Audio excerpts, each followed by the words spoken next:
Good morning. It's Friday, April 26th. Today I want to talk about protests and the many protests that are going on around this country right now. But I want to take a look at protesting in the United States over maybe 2 centuries or so. For sure, at least a century and a half. And the first major protest was women's rights, giving the right of women to vote. And that protest started sometime around the 1880s.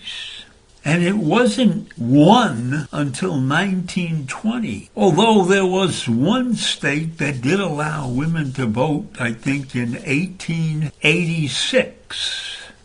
And that state was Wyoming. If you look back in history, there was an event that took place before the Women's March. And that event took place in 1773. And that event was the Boston Tea Party. Now, that didn't involve huge crowds marching in the streets and things like that. That was led by a small group of men called the Sons of Liberty. They were 60 men who disguised themselves as Native Americans. And on December 16, 1773, they raided a British ship and threw 342 chests, 92,000 pounds of tea into Boston Harbor. The protest was met with punishment from the British Parliament, closed the Boston port until the debt from the Boston Tea Party was repaid. And they housed British troops in American homes. So that might be considered the first major protest in this. And it did lead to the American Revolution, which started in Massachusetts in 1775 and ended in 1783. So protests have a lot to do with our history. Now, I personally participated in events like marches, because on May 1st, which was the American Workers' Day, we would have a march every year down to Union Square Park to celebrate American workers and to celebrate the unions that were helping American workers. And I was a staunch believer in unions, and I was a member of the AFL-CIO, and I did work in union shops until I decided that was not going to get me where I wanted to be, and I left after 3 years and started my college education. In 1963, there was a march on Washington for jobs and freedom, and there were about 250,000 people there. And it was at this march that Martin Luther King delivered his "I Have a Dream" speech.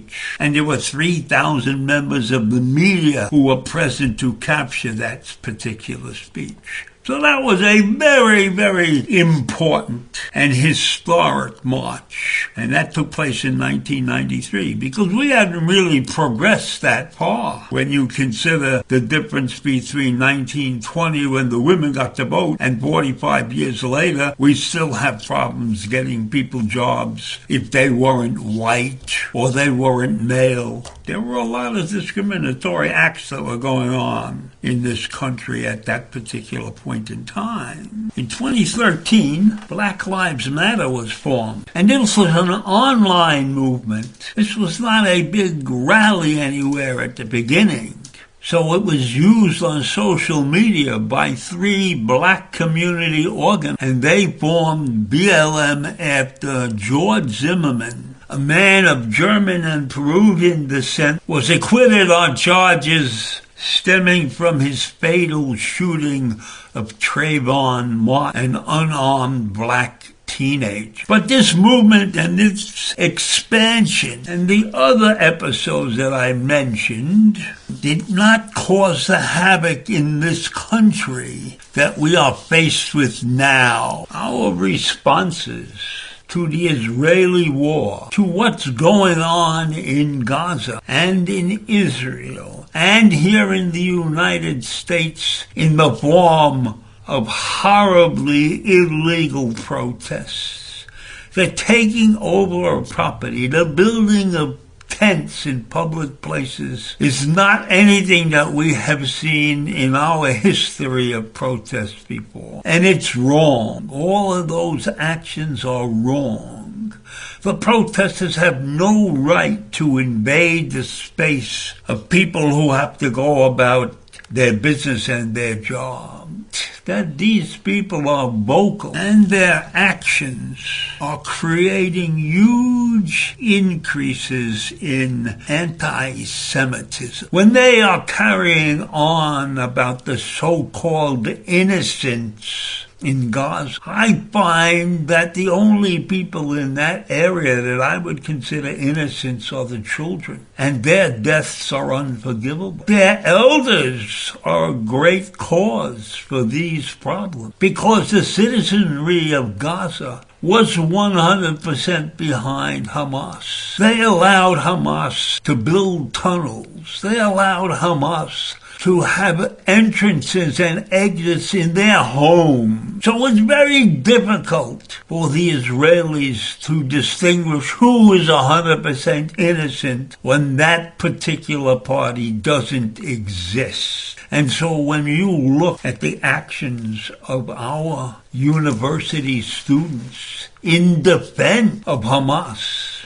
openly defending Hamas, they are perpetrating horrible actions of anti-Semitism. There's no excuse for the students in these colleges to carry on about what is going on in Israel and carry on in horrible discriminatory ways.